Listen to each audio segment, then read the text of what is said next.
Ito yung mga picture ng mga anak ko na walang kwenta, oh. Yung sinabihan ka walang kwenta kang ina. Hindi kailangan na ibalik sa akin lahat ng hirap ko sa kanila. Ito. Susunugin ko lang naman to. Isang ina ang nag-viral matapos niyang gawin ang isang bagay na hindi mo aakalain. Sinunog niya ang diploma, graduation pictures, at mahahalagang dokumento ng kanyang sariling mga anak. Bakit niya ito ginawa?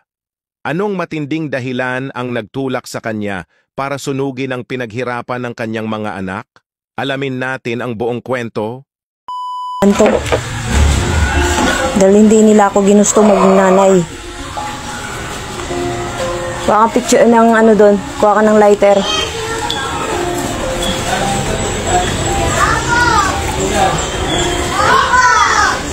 Ito yung may mga libing tumboy. Yung hirap ko sa kanila hanggang sa pag-abroad ko walang nangyari. Pinaaral ko ngayon, sinabihan pa ako walang kwentang ina. Narinig natin mismo sa kwento ng ina, ang kanyang anak ay nakipag-live-in sa isang tomboy, bagay na hindi niya matanggap. Pero ang mas masakit, tinawag pa siyang walang kwentang ina. Ayon sa Biblia, malinaw ang sinasabi sa Levitico 18, verse 22. Huwag kang makikisiping sa kapwa mo lalaki gaya ng pagsiping sa babae. Ito'y kasuklam-suklam. Pero tandaan natin, hindi lang isang kasalanan ang tinutukoy sa Biblia. Ang galit, pagmamataas, at pagsasabi ng masasakit na salita sa ating mga magulang ay kasalanan din. Yung mga anak na walang kwenta, ako pa hinamon na lang kwentang ina. Hindi sila lumaki ng ganito tapos pumato lang sa mga tumboy.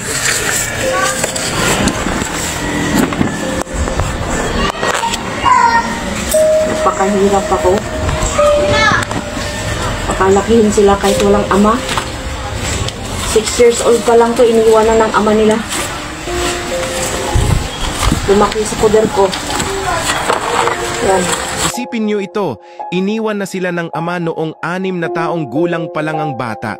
Mag-isa silang itinaguyod ng ina, nagpakahirap para mapagtapos ang anak.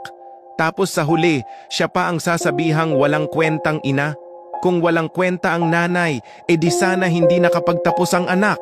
Ang totoong walang kwenta dito, hindi ang ina, kundi ang ama na basta na lang lumayas at iniwan ang responsibilidad niya. Ito na babagay sa kanila. Sunugin lahat ng pinaghirapan ko, papaaral. Ito na babagay sa mga batang walang hiya. Anak na walang utang na loob.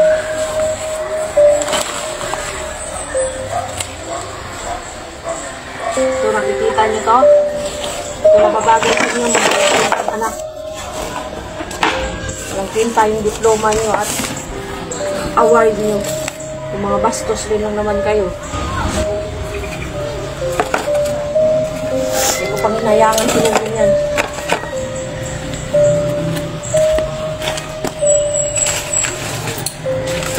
Sa mga anak, matuto tayong rumespeto sa ating mga magulang. Hindi natin alam ang buong kwento ng buhay nila, pero tandaan natin, ang isang tao, kapag kaya pang magtimpe, magtitimpe. Pero kapag napuno na, siguradong may magagawa silang hindi dapat, gaya ng pagsunog ng diploma ng sariling anak. Papiling mayaman to. Yan, mga bastos yan.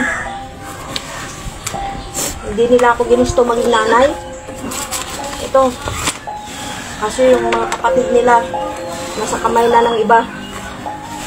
Nagpapakasarap. Hindi daw nila ginusto na ibalik lahat ng hirap ko sa kanila. Ito. Pinili nila yung tumboy na kinakasama nila, imbis tumulong sa akin. Hindi natin masisisi ang inang ito. Ginawa niya ang lahat para mapagtapos ang kanyang mga anak, pero sa kabila ng lahat, siya pa ang tinawag na walang kwentang ina? Tapos makikipag-live-in pa sa kapwa babae na malinaw namang bawal sa mata ng Diyos? Mga anak, huwag nating ipagpalit ang pamilya sa maling landas. Oh, para makita nyo. Anak na walang hiya.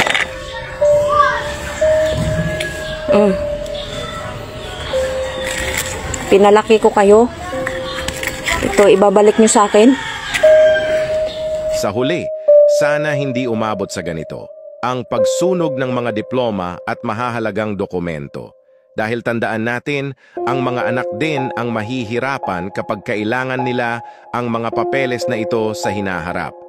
Hindi natin kailangang gumanti sa mga taong hindi rumerespeto sa atin dahil darating ang araw, maaring magkaayos din kayo bilang mag-iina.